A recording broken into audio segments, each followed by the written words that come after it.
Good morning મિત્રો. આજે આપણે લુઈસ બિંદુ રચના નક્કી કરવા માટેના સોપાનો જોવાના છીએ, જેમાં ખાસ કરીને એ શીખવાના છીએ કે બે સમાન તત્વોના પરમાણુઓ એકબીજા સાથે જોડાય તો કઈ રીતના જોડાય છે અને બે કરતા વધારે અને જુદા જુદા તત્વોના પરમાણુ એકબીજા સાથે જોડાય તો એ કઈ રીતના જોડાય છે. હવે ઓલરેડી તમને થોડી ઘણી તો ખબર જ છે, કેમ કે મેં પહેલા જ લેક્ચરની અંદર તમને લોકોને લુઈસ બિંદુ નિરૂપણ સમજાવ્યું હતું, જે કોના બેઝ ઉપર હતું કે કોઈ પણ તત્વની તમને લોકોને સંજ્ઞા આવડતી હોય તો એ સંજ્ઞાની ફરતે એમના બાહ્યતમ કક્ષાના ઇલેક્ટ્રોન તમને મૂકતા આવડે છે. કેટલા છે એ પણ તમને લોકોને ખ્યાલ છે, બરાબર. 1 થી 20 તત્વોના તો મેં તમને લોકોને સમજાવેલા હતા કે આટલા આટલા ઇલેક્ટ્રોન એમની પાસે હોય જ. સમજાય છે તમને? આ તો તમને લોકોને ખ્યાલ જ છે.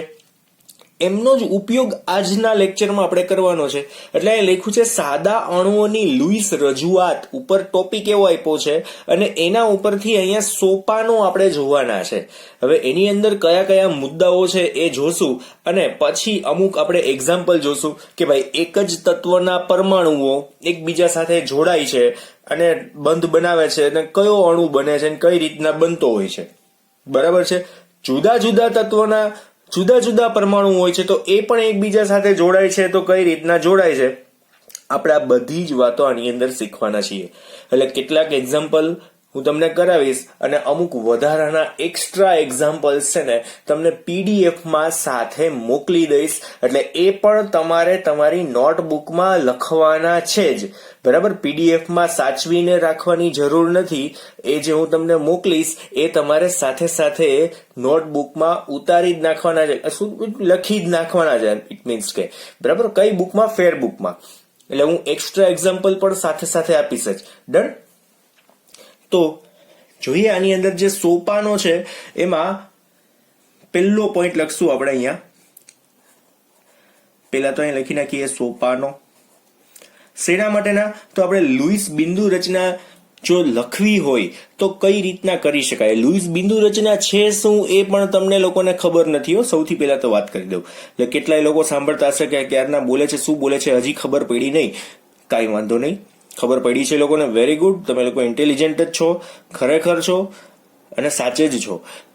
જોઈએ આપણે પહેલો પોઈન્ટ, લુઈસ બિંદુ નિરૂપણ કરવા માટેનો પહેલો પોઈન્ટ. તો લુઈસ બિંદુ રચના લખવા માટે ખાસ લુઈસ બિંદુ રચના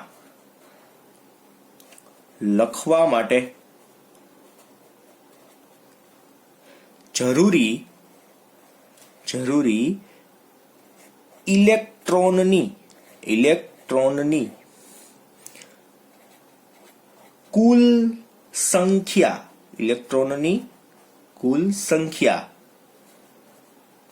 સંયોજાતા પરમાણુઓના સંયોજકતા ઇલેક્ટ્રોન. અહીંયા થોડોક છે ને ચેન્જીસ આવી જશે. સંયોજકતા ય છે વળી પાછું તો થ નો દેખાય એટલા માટે. સંયોજકતા ઇલેક્ટ્રોનનો ઉમેરો કરીને મેળવાય છે. શું કીધું કઈ ખબર ન પડી તો ફોર એક્ઝામ્પલ ધ્યાન આપજો આમાં ખાસ. CH4 ના અણુમાં શું હોય તો કે ભાઈ 8 સંયોજકતા ઇલેક્ટ્રોન છે. 8 સંયોજકતા ઇલેક્ટ્રોન છે. એક કાર્બનના 4 ઇલેક્ટ્રોન અને 4 હાઇડ્રોજનના કુલ 4 ઇલેક્ટ્રોન. કેમ કે હાઇડ્રોજન પાસે તો એક જ ઇલેક્ટ્રોન છે ને, બરાબર, પણ 4 હાઇડ્રોજન છે. તો ટોટલ સી અને H4 ની અંદર ઇલેક્ટ્રોનની સંખ્યા કેટલી? તો આપણે આમ લખી C+4H બરાબર શું થશે? 4 + 4 કૌંસમાં 1 હાઇડ્રોજનનો 1 ઇલેક્ટ્રોન થાય ને, બરાબર કેટલા થાય? 8. આ રીતના ગોતી શકાય, બહુ સિમ્પલ છે. કાર્બનના 4 પછી અહીંયા હાઇડ્રોજનના કેટલા થશે? કૌંસમાં 1, કેમ કે CH4 માં ટોટલ કેટલા હોય? 4 હાઇડ્રોજન હોય. 4 + 4 એટલે કેટલા થયા? કુલ ઇલેક્ટ્રોન કેટલા થયા મિત્રો? અહીંયા 8 ઇલેક્ટ્રોન થયા. આ સમજાઈ શકે? આ જ રીતનું આપણે CCl4 જોઈએ તો CCl4 માં કેટલા ઇલેક્ટ્રોન હોય? કોકે મને કાલે ક્વેશ્ચન પૂછ્યો તો CCl4 માટે કે ભાઈ સર CCl4 માટે આપણે એક ક્લોરીન છે એ તો 4 બંધથી જોડાય છે, પણ ખાસ એક વાત હતી કે ભાઈ ક્લોરીન છે ને એક કાર્બન સાથે જોડાય ને તો 4 જુદા જુદા ક્લોરીને 4 બંધ બનાવ્યા હતા. હવે હું કાર્બનને સમજી લ્યો કે બીજા એવા કાર્બન સાથે જોઈન્ટ કરું કે અહીંયા હાઇડ્રોજન છે, પછી અહીંયા 3 કાર્બન, પછી પાછો કાર્બન અને પાછો હાઇડ્રોજન. આ રીતના હોય તો કાર્બન જો 3 બંધથી જોડાઈ ગયો. કાર્બન છે ને ગમે ત્યારે 4 બંધથી જોડાયેલો છે, ગમે ત્યારે ટોટલ 4 બંધ. પછી એક સાથે 3 હોય ને એક સાથે 1 પણ હોય, 2 સાથે 2 પણ હોય, અને 4 સિંગલ પણ હોય. કોઈ પણ રીતે હોઈ શકે. 4 સિંગલ હોય, કાં તો 2 સિંગલ અને 2 દ્વિબંધ હોય, બરાબર, સોરી 1 દ્વિબંધ હોય, પછી 1 ત્રિબંધ અને 1 સિંગલ બંધ હોય, એવું પણ હોઈ શકે. પણ એ તો ડિપેન્ડ સામેવાળો કેવો છે એની સાથે એ બંધથી જોડાઈ શકતો હોય, બરાબર. અને એ બધું આજના લેક્ચરમાં જ તમને ખબર પડશે કોણ કોની સાથે કેટલા બંધથી જોડાઈ શકે. ધ્યાન આપજો. હવે CCl4 માં આપણે ઇલેક્ટ્રોન કાઉન્ટ કરવા હોય તો આપણે શું લખવાનું? કાર્બન વત્તા 4 શું લખી નાખવાના? આમ ક્લોરીન, બરાબર. કુલ ઇલેક્ટ્રોન ફાઇન્ડ કરવા છે. કુલ ઇલેક્ટ્રોન કાર્બનની અંદર કેટલા હોય? તો કે ભાઈ 4 હોય. પછી ગુણ્યા શું આવશે અહીંયા? સોરી, વત્તા શું આવશે? 4. એક ક્લોરીનમાં બાહ્યતમ કક્ષામાં કેટલા ઇલેક્ટ્રોન હોય? યાદ કરો જોઈને. 7 ઇલેક્ટ્રોન હોય. કેટલા હોય? 7. ઓલું NaCl નું શરૂઆતના લેક્ચરમાં જ મેં તમને સમઘન વાળું એક્ઝામ્પલ આપ્યું હતું, યાદ હોય તો. કેટલા ઇલેક્ટ્રોન હોય? 7, બરાબર. તો અહીંયા ટોટલ કેટલા થઈ જશે? 7 × 4 = 28 વત્તા 4 એટલે કેટલા થઈ જશે? 32 ઇલેક્ટ્રોન થશે. ટોટલ કેટલા થયા? 32 ઇલેક્ટ્રોન. એટલે બંધારણ દોરીને એમાં 32 ઇલેક્ટ્રોન થવા જોઈએ, બરાબર છે. એક ખાસ વાત કે મેં તમને લોકોને રિવિઝન આજનું કરાયું નથી, અને એ રિવિઝન વાળો જે પોઈન્ટ છે ને એ આપણે એક કામ કરીએ, લાસ્ટ પોર્શનમાં લઈ લેશું, બરાબર છે. કેમ કે આમ પણ એક્સ્ટ્રા હતો ધ્રુવીય અધ્રુવીય સહસંયોજક બંધ અને સહવર્ગ સહસંયોજક બંધ. આ જે પોઈન્ટ છે એ સાવ એટલે સાવ એક્સ્ટ્રા ટોપિક જ હતો. એટલે મને એમ થયું કે અત્યારે રિવિઝન નથી કરાવવું, પણ છતાંય થોડોક વિચાર આવ્યો ને ખૂણા ખાચરે નાનકડો એવો કે છોકરાઓને વળી કંઈક ડાઉટ હશે તો બાકી રહી જશે, બરાબર. તો આ જે ટોપિક આજનો જો આખો પૂરો થઈ જાય ને પછી આપણે એક વખત નાનકડું રિવિઝન પણ સાથે સાથે રાખશું. એટલે તમે લેક્ચર જોજો, છેલ્લે સુધી જોજો, એટલે રિવિઝન પણ થઈ જાય, બરાબર છે. ચાલો, એટલે આ જે વાત છે એને આપણે આમ બોક્સમાં રાખી દઈએ, કેમ કે એ આની સાથે આવતી નથી, બરાબર છે. આટલો ભાગ આની સાથેનો નથી. હા, કેટલો ભાગ છે? તો આ 2 એક્ઝામ્પલ મેં એ પાછા CH4 વાળું છે, એક બીજું છે CCl4 નું એક્ઝામ્પલ છે. એટલે પેલા સોપાનની અંદર વાત એટલી હતી કે લુઈસ બિંદુ રચના લખવા માટે જરૂરી ઇલેક્ટ્રોનની કુલ સંખ્યા સંયોજાતા પરમાણુઓના, એટલે કે જે પરમાણુઓ એકબીજા સાથે જોડાવાના છે, કાર્બન અને હાઇડ્રોજન, એ પરમાણુઓના સંયોજકતા ઇલેક્ટ્રોનનો ઉમેરો કરીને મેળવાય છે. એકબીજાના ઇલેક્ટ્રોનનો શું કરી નાખવાનો? ઉમેરો કરી નાખવાનો. એટલે આપણને કુલ ઇલેક્ટ્રોનની ટૂંકમાં સંખ્યા મળી જાય. એ શું છે? ઇલેક્ટ્રોનની કુલ સંખ્યા કોના ઉપરથી મળશે? આ 2 પરમાણુઓના સંયોજકતા ઇલેક્ટ્રોનની કુલ સંખ્યા કેટલી? 4 + 4 અને 8 ઉપરથી આપણને મળી શકી, બરાબર. આવા તો જુદા જુદા ઘણા બધા એક્ઝામ્પલ હોઈ શકે. ચાલો, ધેન આફ્ટર આપણે બીજો પોઈન્ટ જોયાની અંદર ધ્યાન આપજો. બીજા પોઈન્ટની અંદર આ ખાસ ઇમ્પોર્ટન્ટ પોઈન્ટ છે અને ખાસ યાદ રાખવા જેવો પણ છે કે ઋણ આયન માટે ઋણાયન આમ આખું ભેગું લખી શકીએ. ઋણાયન માટે દરેક ઋણ ભારનો અર્થ એમ થાય કે તેમને એક ઇલેક્ટ્રોન નો ઉમેરો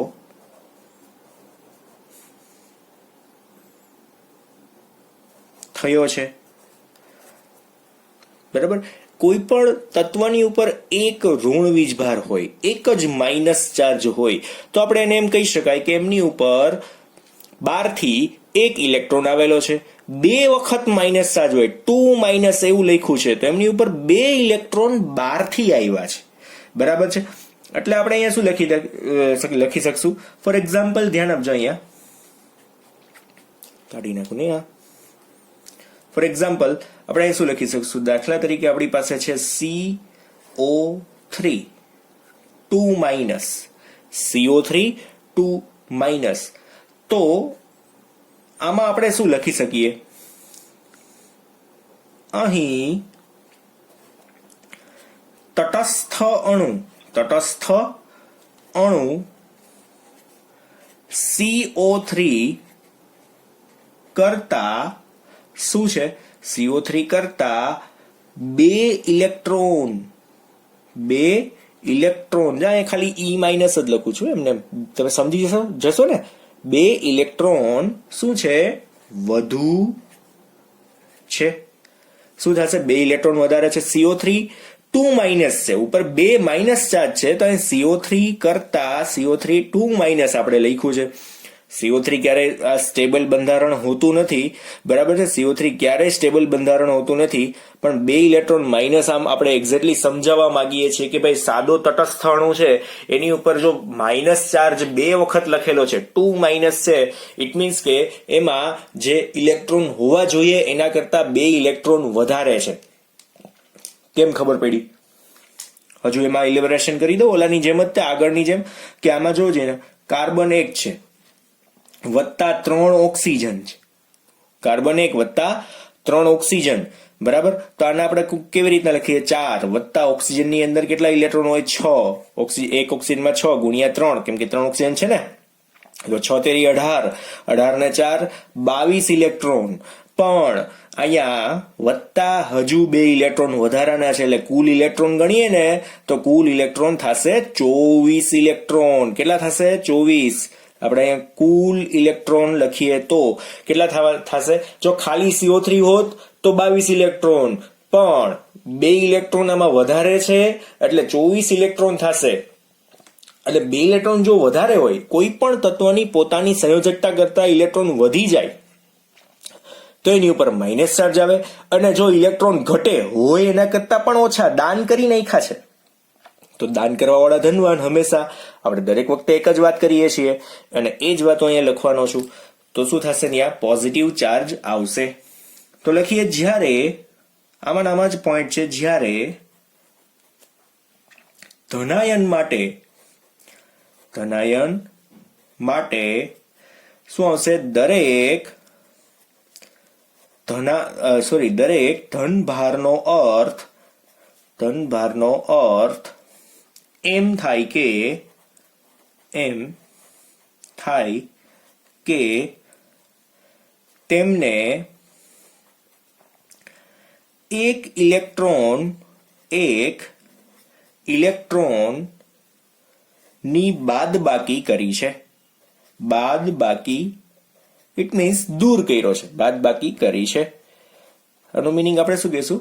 દૂર કર્યો છે, એવું આપણે કહી શકાય. બરાબર છે. તો ફોર એક્ઝામ્પલ આમાં પણ સેમ જ કે ભાઈ NH4 પ્લસ છે, તો એ શું લખશું? NH4, અને આની ઉપર કયો ચાર્જ છે? Plus charge. એ કોની ઉપર આવે? ખરેખરમાં નાઇટ્રોજન ઉપર છે, તો આપણે નાઇટ્રોજન ઉપર લખી શકીએ. આ લોકો શું કરે? આમ સાઈડમાં લખે. તમારી ટેક્સ્ટ બુકમાં કદાચ આ થિયરી હશે ને તો સાઈડમાં લખ્યું હશે, બરાબર. તો NH4 પ્લસ માં શું લખશું? તટસ્થ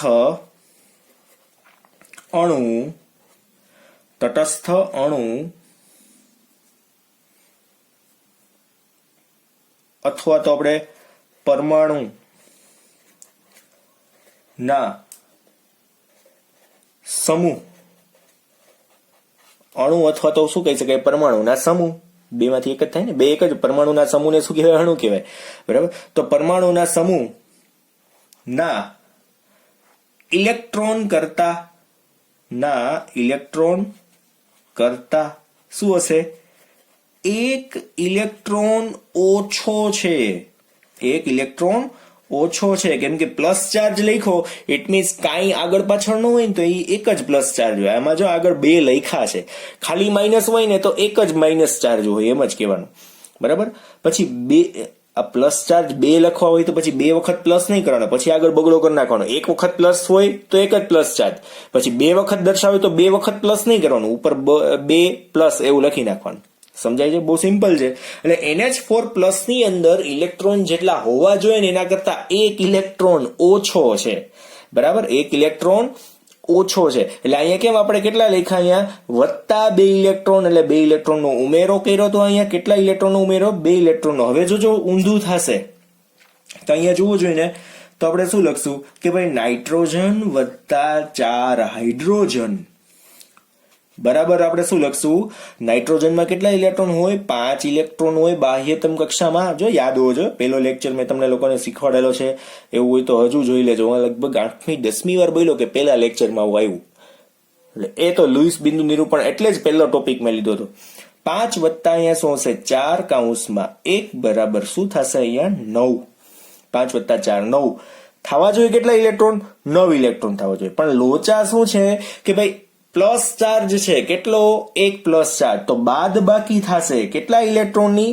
1 ઇલેક્ટ્રોનની બાદ બાકી થશે. બરાબર શું થઈ જશે? 8 ઇલેક્ટ્રોન આની અંદર વધશે. માત્ર ને માત્ર કેટલા ઇલેક્ટ્રોન વધશે? 8 ઇલેક્ટ્રોન.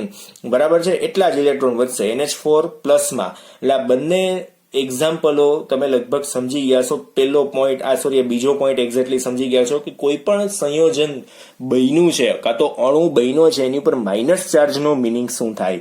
જેટલો માઇનસ ચાર્જ એટલા એના ઇલેક્ટ્રોનની સંખ્યા વધારે. કોના કરતા વધારે? સંયોજકતા ઇલેક્ટ્રોનના કુલ સંખ્યા કરતા એટલી સંખ્યા વધારે. અને આમાં શું થાય? સંયોજકતા ઇલેક્ટ્રોનની કુલ સંખ્યા જે થાય છે એના કરતા એટલી સંખ્યા ઓછી. કેટલું? જેટલો વીજભાર છે એટલા ઇલેક્ટ્રોન ઓછા, બીજું કાંઈ જ નથી. બરાબર, તો આટલું તો આવડી જાય એવું છે. બહુ સિમ્પલ છે. હવે થર્ડ પોઈન્ટ જોઈએ, ત્રીજો પોઈન્ટ ધ્યાન આપજો. આ ક્વેશ્ચન એઝ એ ક્યાંય આપણે પૂછવાના નથી હો અત્યારે. બરાબર છે, આ ક્વેશ્ચન તરીકે યાદ રાખવા કરતા આમાં જે પૂછાય એવો પોઈન્ટ છે ને એ તમારા કોયડાઓ છે. 10 અને 11 નંબરનો કોયડો. આમ તો 10 નંબરના કોયડામાં જ લગભગ આવી જાય છે. જોશું આના પછી જે કોયડો આવે છે એ જ જોશું આપણે. અત્યારે આ માત્ર સમજૂતી છે. આ સમજાશે તો આગળનો ઘણો બધો પોર્શન તમને લોકોને આવડશે. બરાબર, હવે જો સંયોજાતા પરમાણુઓની રાસાયણિક સંજ્ઞા એ તો તમને લોકોને આવડતી જ હોય ને.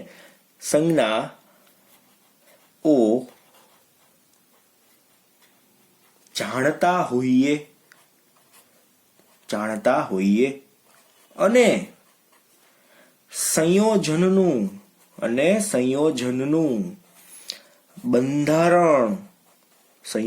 બંધારણ જાણતા હોઈએ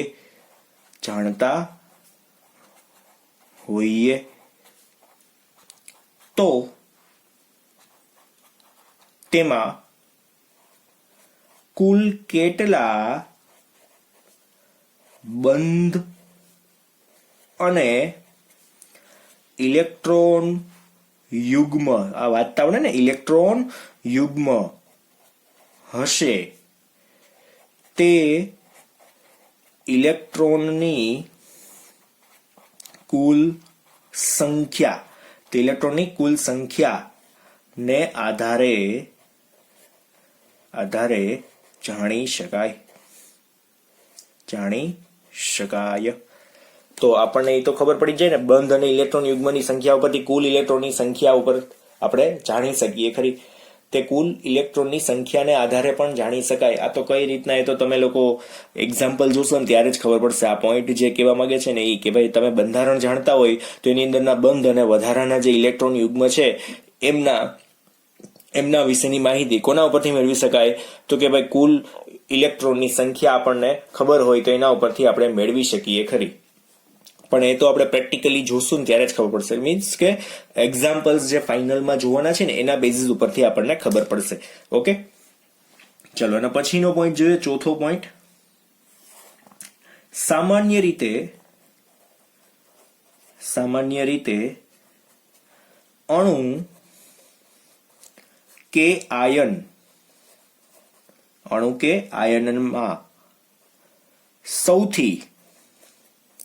આયનમાં સૌથી વધુ વિદ્યુત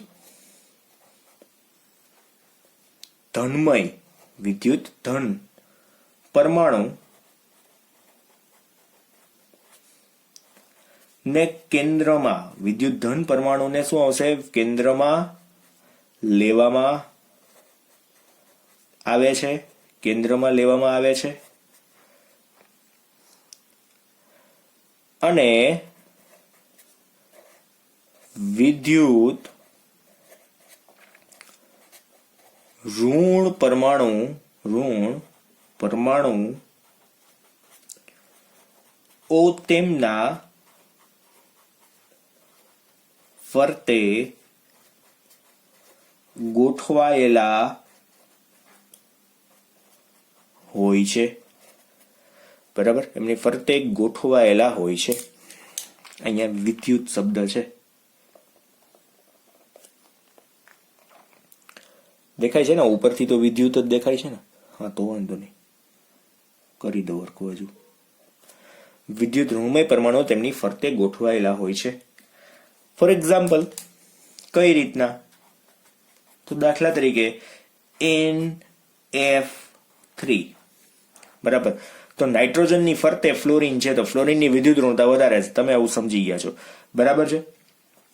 NF3 અને એક છે CO3 2-. તો આપણે શું લખી શકીએ? અહીં N અને C ને કેન્દ્રમાં લખવામાં આવે છે. કારણ શું છે? એ વિદ્યુત ધનમય છે. જ્યારે F અને O ને તેમના ફરતે લખાય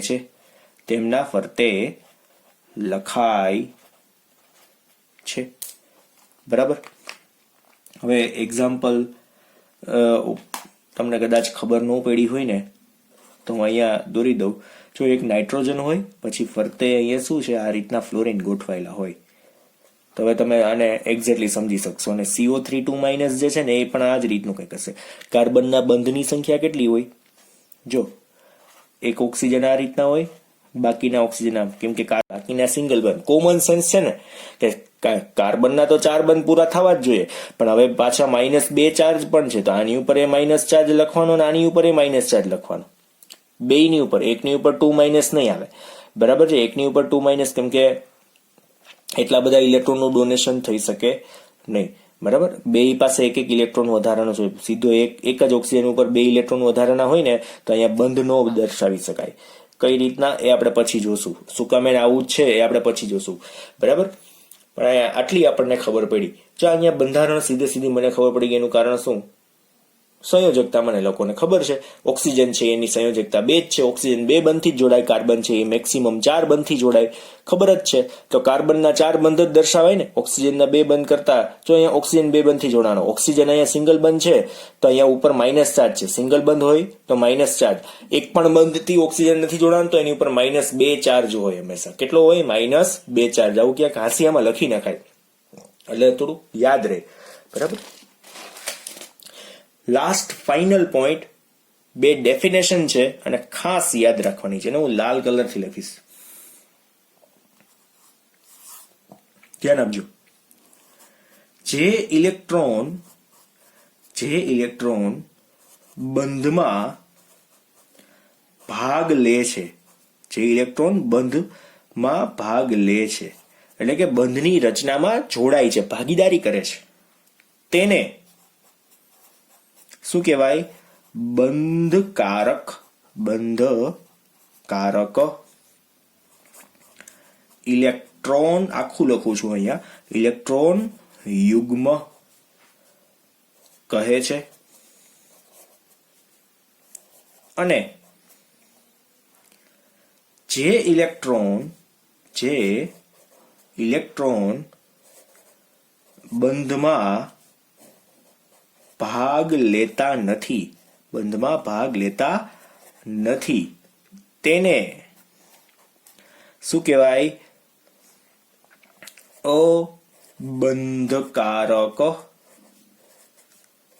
ઇલેક્ટ્રોન. હવે થાકી ગયા લાંબુ લખીને. યુગ્મ કહે છે. આ ચેપ્ટરમાં છે ને ઇલેક્ટ્રોન એટલી બધી વખત લખવાનું આવે છે ને એટલે આપણે મેં શોર્ટકટ આપીને કાં તો ઈ લે એવું લખવાનું, ઇલે ડોટ, અને કાં તો ઇલેક્ટ્રોનની સંજ્ઞા દર્શાવવાની, માઇનસ ઉપર ચાર્જ બતાવી દેવાનો, ઈ માઇનસ. બરાબર, આવું કંઈક પણ આપણે બતાવી શકીએ. હવે આનું એક્ઝામ્પલ લઈ લઈએ ને સાથે સાથે કે બંધકારક અને અબંધકારક માટે આપણે શું બતાવશું. તો મેં તમને હમણાં જ NF3 બતાવ્યું હતું. NF3 એનું લુઈસ બંધારણ આપણે દોરીએ તો નાઇટ્રોજન છે ને એની બાહ્યતમ કક્ષામાં જોજો ઇલેક્ટ્રોન કેટલા છે. તો અહીંયા 1 2 3 4 અને 5 આ રીતના છે. હવે એની સાથે મારે ફ્લોરિનને એડ કરવો છે.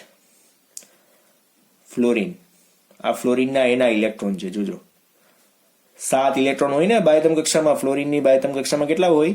7 ઇલેક્ટ્રોન હોય. થઈ ગયા 7 ઇલેક્ટ્રોન. દેખાય છે ને તમને? હા, એમ તો ક્લિયરિટી એટલી તો છે કે તમે આપણે દેખાય એમ ચશ્મા આવી જાય એટલી હાવ નથી. આવી તો ગયા છે. એના માટે તો અમે ખૂબ દિલગીર છીએ. ચાલો બંધ બનાવીએ. આમની વચ્ચે બંધ બનાવો છે. તો હવે નાઇટ્રોજનનો એક ઇલેક્ટ્રોન અને એક ફ્લોરિનનો ઇલેક્ટ્રોન બંધમાં ભાગીદારી પામ્યો.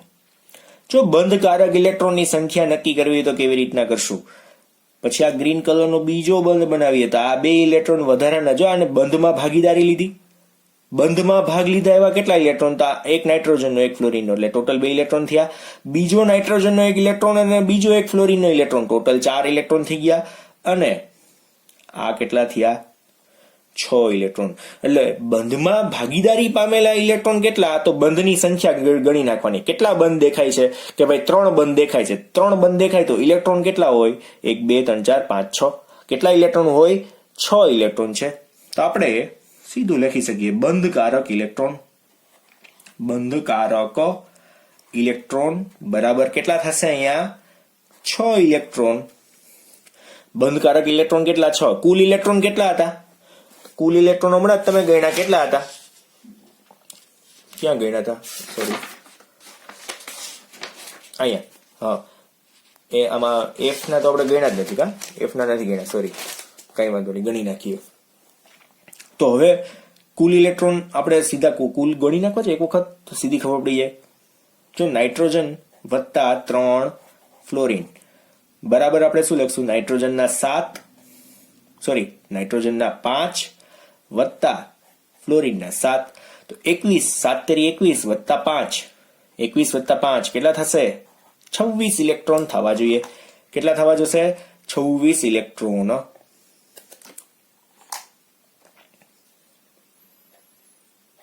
થાય છે 26 ઇલેક્ટ્રોન. તો અહીંયા 6 તો થઈ ગયા. તો આ બીજાનો જવાબ શું હોવો જોઈએ ખબર છે? કેટલો હોવો જોઈએ? કુલ 26 છે, એમાંથી બંધકારક 6 છે, તો અબંધકારક કેટલા હશે? અબંધકારક ઇલેક્ટ્રોન બરાબર કેટલા આવવા જોઈએ? 20 આવવા જોઈએ. હું લખી જ નાખું છું, 20 જ થવા જોઈએ. શું કામ એને? કેમ કે કુલ 26 છે, એમાંથી 6 બંધકારક છે, તો બાકીના 20 થવા જોઈએ. તો જેને બંધમાં ભાગીદારી નથી લીધી એવા ઇલેક્ટ્રોનને આપણે ગણવા માંડીએ. જો અહીંથી ગણો, આ ફ્લોરિન પાસે કેટલા ઇલેક્ટ્રોન છે? અહીંયા 6 ઇલેક્ટ્રોન જેને ક્યાંય બંધમાં જોડાયેલા નથી. 6 વત્તા 6 એટલે 12 થશે. જો અહીંયા 6 એ 6 ઇલેક્ટ્રોન છે, 12 વત્તા 6 18 થશે. થઈ ગયા 18 ને નાઇટ્રોજનના 2 ઇલેક્ટ્રોન એવા છે જેને ક્યાંય બંધમાં જોઈન્ટ થયા નથી. તો ટોટલ બાકીના તમને કેટલા ટપકા દેખાય છે? ટોટલ 20 ટપકા. તો આપણે સાચા છીએ. ખબર પડી ગઈ? બહુ સિમ્પલ છે. આ બીજી વખત લેક્ચર જોઈ લેજો. એક વખત સાચું કહું છું, આ લેક્ચરને તમારે બીજી વખત ખરેખર જોવો જોઈએ આનાથી ઘણી બધી સમજણમાં વધારો થશે. કંટાળો ભલે આવે પણ બીજી વાર જોજો, બરાબર, ખાસ જોજો. અને આ નોટમાં બહુ વ્યવસ્થિત ઉતારજો. ભલે એઝ અ ક્વેશ્ચન હું ક્યારેય પૂછવાનો નથી. હા, બંધકારક અને અબંધકારક ઇલેક્ટ્રોન યુગ્મની સંખ્યા ગણવા માટેનો કદાચ ક્વેશ્ચન પૂછી શકું, આવો એકાદો 2 માર્કની અંદર ક્વેશ્ચન પૂછી શકું, તો એ તમને લોકોને આવડવો જોઈએ. એટલે આ પોઈન્ટને તમારે ખાસ યાદ રાખવાનો છે. 2 માર્કની અંદર પૂછાય કે ભાઈ બંધકારક અને અબંધકારક ઇલેક્ટ્રોન યુગ્મ એટલે શું, ઉદાહરણ આપી સમજાવો. 2 માર્કનો ક્વેશ્ચન બતાવું તો તમારે આ 2 ડેફિનેશન લખવાની અને એક એક્ઝામ્પલ પણ સાથે આપવાનું. અહીંયા છે એક્ઝામ્પલ, બરાબર. NF3 નું એક્ઝામ્પલ આપ્યું છે તો તમે કોઈ પણ એક્ઝામ્પલ આપી શકશો એમાં. હવે આપણે ટેક્સ્ટ બુક રિલેટેડ જે એક્ઝામ્પલ્સ તમારી બુકમાં આપેલા છે એ જ એક્ઝામ્પલને આપણે જોઈએ કે કઈ રીતના બંધ બને છે. એટલે સાથે સાથે આમાં અષ્ટક પૂર્ણ થાય એ પણ આપણે તૈયારી રાખશું કે અમુક એવા ઉદાહરણ છે કે જેમાં અષ્ટક પૂર્ણ થતું નથી. એવા કયા? તો કે ભાઈ હાઇડ્રોજન થી બોરોન સુધીના પ્રથમ 5 તત્વ છે ને એમાં અષ્ટક રચના પ્રાપ્ત થશે નહીં. એમાં કુલ 8 ઇલેક્ટ્રોન ક્યારેય પોસિબલ થશે નહીં, બરાબર છે. ખાસ કહી દઉં છું. હા, કાર્બન થી માંડીને કાર્બન પછીના કાર્બન નાઇટ્રોજન થી કોઈ પણ સંયોજન તમે લેશો તેમાં આપણને અષ્ટક રચના પ્રાપ્ત થાય છે એવું તમને જોવા મળશે ખરી, પણ હાઇડ્રોજન થી બોરોન સુધીમાં એવું જોવા મળતું નથી. એને આપણે અપવાદરૂપ કેસ તરીકે યાદ રાખશું. હવે અહીંયા એક્ઝામ્પલ લખીએ. કેટલાક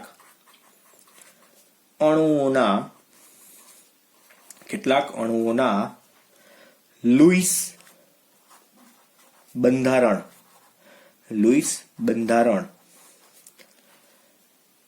અને સાદું બંધારણ, બરાબર. હવે સૌથી પહેલું આપણે લઈએ હાઇડ્રોજન. સૌથી પહેલું લઈએ છીએ હાઇડ્રોજન H2. તો તમે લોકો કેવી રીતના લખશો? તો અહીંયા હાઇડ્રોજન જે છે ને, આ એક હાઇડ્રોજનનો એક ઇલેક્ટ્રોન છે અને બીજા હાઇડ્રોજનનો બીજો ઇલેક્ટ્રોન છે. આને આપણે લુઈસ બંધારણ કહી શકીએ, બરાબર. હવે બંને ઇલેક્ટ્રોન ભાગીદારી કરે તો સાદું બંધારણ આપણું કેવું બને? સાદું બંધારણ કેવું બને? તો ભાઈ આનો એક ઇલેક્ટ્રોન, બરાબર, અને બીજા હાઇડ્રોજનનો એક ઇલેક્ટ્રોન એકબીજા સાથે શું કરી નાખે? ભાગીદારી કરે. આ સાદું બંધારણ થયું.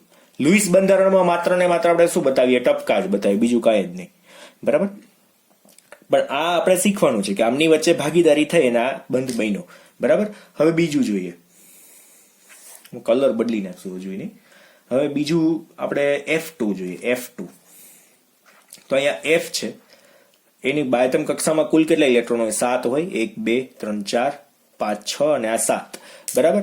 અને સામે બીજો F છે તો એમાં પણ આપણે આ જ રીતના બતાવીએ. દેખાય છે ને એક્ઝેક્ટલી? ટોટલ 7 ઇલેક્ટ્રોન થઈ ગયા, બરાબર. અહીંયા 6 અને વચ્ચે 1 1. તો હવે આ સાદું બંધારણ થઈ ગયું. હવે લુઈસ બંધારણમાંથી આપણે ઓલું બંધારણ બતાવવું છે તો આપણે શું બતાવશું ખબર છે? તો F ના આટલા ઇલેક્ટ્રોન તો હતા જ, અને એની સાથે સાથે કોણ હતું? બીજો F હતો, એના 7 ઇલેક્ટ્રોન. એમની વચ્ચે શું થઈ ગઈ? ભાગીદારી થઈ ગઈ અને અહીંયા બંધ બની ગયો. F અને F, જેને આપણે ટૂંકમાં શું લખીએ? F2. F અને F, જેને ટૂંકમાં શું લખીએ? F2. તમારી ટેક્સ્ટ બુકમાં છે ને આ બધાને ભેગા કરી દીધા છે, ભેગા કર્યા છે. તમારી ટેક્સ્ટ બુકમાં એ લોકોએ એકને એક ચોકડી આપી છે. દાખલા તરીકે આ F છે તો આના ઇલેક્ટ્રોનને આપણે ટપકા બતાવ્યા છે, અને બીજો એક F લખીએ ને તો બીજા F ના ઇલેક્ટ્રોનને શું કર્યું છે? એ લોકોએ ચોકડી બતાવી છે. એટલે આમ છે ને આમ તમારે ચોકડી દોરવાની બધી જગ્યાએ. એવી કોણ માથાકૂટ કરે ચોકડી દોરવાની? આમ ચોકડી, કેટલીક ચોકડી દોરવી, બરાબર. એ થોડુંક મોટું થઈ જાય એટલા માટે આપણે કરતા નથી. 7 ચોકડી દોરવાની એવી કઈ ખાસ જરૂર નથી. તમે ચોકડી દોરો તો ચાલે, કેમ કે મારે તો શું આનો પોઈન્ટ જાડો હોય ને એટલે થોડુંક મોટું થઈ જાય વધારે, એટલે હું આમ આઘા જ રાખું. બે બાજુમાં રાખાય. થોડુંક અંતર વધી ગયું છે તો થોડાક જાજા આઘા થઈ ગયા છે, બાધાબાધી થઈ ગઈ છે. બની શકે એવું, એમાંય બાધાબાધી થઈ ભાઈ. ચાલો O3 ની અંદર કેટલા ઓક્સિજન છે? 3 ઓક્સિજન છે. 3 ઓક્સિજન આપણે ગોઠવવાના છે. O અને O, બરાબર. O3. તો હવે આમાં ઇલેક્ટ્રોન કેવી રીતના ગોઠવશું? કયા બંધથી જોડાઈ શકશે બધા, બરાબર. તો એ આપણે જોવાનું છે. તો પ્લસ માઇનસ ખાસ આમાં યાદ રાખવાનું છે. એક ઓક્સિજન 4 બંધથી ક્યારેય જોડાઈ શકે ન જોડાઈ શકે, બરાબર. તો પહેલા તો આપણે ઇલેક્ટ્રોન ગોઠવીએ ને, આના ઇલેક્ટ્રોન ગોઠવીએ, જોજો 1 2 3 4 5 અને 6, બરાબર. પછી આના ઇલેક્ટ્રોન ગોઠવીએ, આમના ઇલેક્ટ્રોન 1 2 3 4 5 અને 6. શું કામ એને આવું કરું છું એ તમને કહી દઈશ પછી, હમણાં જ અહીંયા બંધ બનાવશો ને એટલે ખબર પડશે. પછી આના કેટલા, તો 1 2 3 4 5 અને 6, કાંઈ ખબર નહીં પડતી હોય એમાં. શું કામ એને, કેમ કે જો આ બે ઓક્સિજનના 6 ઇલેક્ટ્રોન તમને દેખાય છે ને, પણ આના જોવો જોઈએ ને કેટલા દેખાય છે, 5 જ દેખાય છે, કેમ કે એક ઇલેક્ટ્રોન એને અહીંયા ભાગીદારી કરવા માટે આપ્યો, એક ડોનેટ કર્યો ને, એટલે આની ઉપર આપણે શું બતાવી શકીએ, આમ પ્લસ ચાર્જ બતાવવાનું. પણ આની ઉપર કયો ચાર્જ આવે, પ્લસ ચાર્જ. અને આની પાસે જો 7 ઇલેક્ટ્રોન થઈ ગયા, એક વધારાનો છે, તો એની ઉપર કેટલો ચાર્જ આવી જાય, માઇનસ ચાર્જ આવી જાય, બરાબર. જેને આપણે બંધની રચનાથી એક્ઝેક્ટલી દર્શાવીએ એટલે તમને બહુ સરસ ખબર પડશે કે ભાઈ એક જ ઓક્સિજન છે ને એ હંમેશા દ્વિબંધથી જોડાઈ શકે. પણ આ બીજો ઓક્સિજનને કાંઈ હવામાં રાખવાનો, તો આ ઓક્સિજન શું કરે કે એના ઇલેક્ટ્રોનને અહીંયા ડોનેટ કરી અને અહીંયા સહવર્ગ સહસંયોજક બંધ બનાવે. એટલે આ પોતાના ઇલેક્ટ્રોન અહીંયા ડોનેટ કરે, પોતાના ઇલેક્ટ્રોન ડોનેટ કરે તો પોતાની ઉપર કયો ચાર્જ આવે, અહીંયા કયો ચાર્જ આવશે, પ્લસ ચાર્જ. અહીંયા કયો આવશે, માઇનસ ચાર્જ આવશે. સમજાય છે? તો હવે આપણે ઇલેક્ટ્રોન દર્શાવીએ તો જોજો, આ ઓક્સિજનના 2 ઇલેક્ટ્રોન અહીંયા થઈ ગયા, તો બાકીના કેટલા ઘટે હવે, 1 2 3 4 6 થઈ ગયા ને હવે આ ઓક્સિજનના. હવે અહીંયા ઓક્સિજન પાસે કુલ કેટલા ઇલેક્ટ્રોન હોય, 6 ઇલેક્ટ્રોન હોય, બરાબર. એક પ્લસ ચાર્જ આપ્યો છે, તો હવે કેટલા ઇલેક્ટ્રોન હોવા જોઈએ, પ્લસ ચાર્જ એક હોય તો કેટલા ઇલેક્ટ્રોન હોવા જોઈએ, માત્ર 5 જ ઇલેક્ટ્રોન હોવા જોઈએ. તમને દેખાય છે, તો અહીંયા હું હાથ રાખી દઉં છું, 5 ઇલેક્ટ્રોન દેખાય છે. શું કામ એને, કેમ કે 6 માંથી એક જાય તો 5 વધે, બરાબર છે. અને એની ઉપર કેટલા ચાર્જ લખ્યા, એક જતો રહ્યો એટલે એક પ્લસ ચાર્જ લખ્યો. પણ અહીંયા એક માઇનસ ચાર્જ છે, તો ઓલરેડી 6 હોય અને 7મો ઇલેક્ટ્રોન આવે ને ત્યારે એની ઉપર માઇનસ ચાર્જ આવે. મેં તમને કેટલામો નિયમ સમજાવ્યો હતો, બીજો નિયમ સમજાવ્યો હતો કે ભાઈ કુલ ઇલેક્ટ્રોન હોય, સંયોજકતા ઇલેક્ટ્રોન જે કુલ છે એના કરતા એક ઇલેક્ટ્રોન વધારે તો માઇનસ ચાર્જ, એક ઇલેક્ટ્રોન ઓછો તો પ્લસ ચાર્જ. એટલે એક જ હોય તો પછી 2 વધારે હોય તો 2 માઇનસ ચાર્જ આવે, 2 માઇનસ એમ લખવાનું, 2 ઓછા હોય તો 2 પ્લસ ચાર્જ એમ. તો અહીંયા શું આવશે, એક જ માઇનસ ચાર્જ છે, તો 6 તો હોય, 7 ઇલેક્ટ્રોન થવા જોઈએ, તો 1 2 3 4 5 6 અને 7 થઈ ગયા એક્ઝેક્ટલી. આવડી જાય એવું તો બહુ સિમ્પલ છે ને. પેલા આ ટપકા તમને ખબર નથી પડી, પણ આ તો ખબર પડી ને. હવે આના ઉપરથી લુઈસ બંધારણ બનાવવું હોય તો શું કરવાનું, કે આ દુધિયા કલરના લીટા છે ને એ કાઢી નાખો, એટલે લુઈસ બંધારણ થઈ ગયું. જોજો ને, દુધિયા કલરના લીટા કાઢી નાખો, ઊંધું થઈ ગયું. બહુ સિમ્પલ છે વાત. હવે આપણે CO3 2- ખાસ જોઈએ, CO3 2-. હજુ કાલના લેક્ચરમાં આપણે વધારાના એકાદા 2 એક્ઝામ્પલથી શરૂઆત કરશું, પણ હું તમને લોકોને આમ તો દોરવા માટે છે ને હું આપી જ દઈશ, બરાબર છે. તમે લોકો દોરી નાખજો જાતે. હું તમને આખું કેટલું બધું મોટું કોષ્ટક આપીશ, એટલે કોષ્ટક તમે લોકો વ્યવસ્થિત પ્રિપેર કરી શકો. CO3 2-. ઘણા એમ થાય કે હવે આ દોરવું કેમ, જો અહીંયા જુદા જુદા પરમાણુ થઈ ગયા, તો મેં તમને નિયમ આપ્યો, કાર્બન અને ઓક્સિજનમાં કોની વિદ્યુત ઋણતા વધારે, તો તમને લોકોને ખ્યાલ છે, ચેપ્ટર 3માં ભણી ગયા. કાર્બન છે એ વિદ્યુત ધનમય છે, ઓક્સિજન છે એની સાપેક્ષમાં વિદ્યુત ઋણમય થશે. તો આ બેમાં વિદ્યુત ઋણ કોણ, ઓક્સિજન. તો ઓક્સિજન ક્યાં આવશે, કાર્બનની ફરતે આવશે. તો આપણે શું કરવાનું, એક કાર્બન લખવાનો, પછી 3 ઓક્સિજન એની ફરતે લખી નાખવાના, બરાબર. હવે શું કરવાનું, તો કાર્બન છે એને બધાઈ સાથે બંધ બતાવવાના છે, તો એ કઈ રીતના કરશે, તો કાર્બન શું કરશે ખબર, જો 2 ઇલેક્ટ્રોન અહીંયા રાખશે, કેમ કે એ અહીંયા દ્વિબંધથી જોડાવાનો છે. એક ઇલેક્ટ્રોન આની સાથે ને એક ઇલેક્ટ્રોન આની સાથે, 4 જ છે ને, એટલે કોઈ પણ એકની સાથે દ્વિબંધથી જોડાશે. અને સાપેક્ષમાં બીજું એક દોરીએ, તો આની અંદર કઈ પેન યુઝ કરીને એ ઉપાડી છે પાછી, કઈ વાંધો નહીં. ચલો, ઓક્સિજન છે ને અહીંયા 6 ઇલેક્ટ્રોન હોય, 1 2 3 4 5 અને 6 થઈ ગયા, બરાબર. 6 થઈ ગયા ને. હવે 2- ચાર્જ છે, એટલે આની પાસે એક ઇલેક્ટ્રોન વધારાનો છે એવું આપણે સમજવાનું. તો અહીંયા 7 દોરવાના, જો 7 દોર્યા મેં. હજુ આની અંદર પણ એક ઇલેક્ટ્રોન વધારાનો, તો અહીંયા પણ 7 દોર્યા. કોઈ પણ એક ઉપર આપણે બે દોરી શકતા નથી. એક ઉપર -2 ખાલી એકલો ઓક્સિજન ઉપર -2 કરીએ ને તો એકલો ઓક્સિજન વચ્ચે બંધ જ ન બને, આમ છૂટો છૂટો ભાગી જાય, તો આ બંધારણ ન કહેવાય.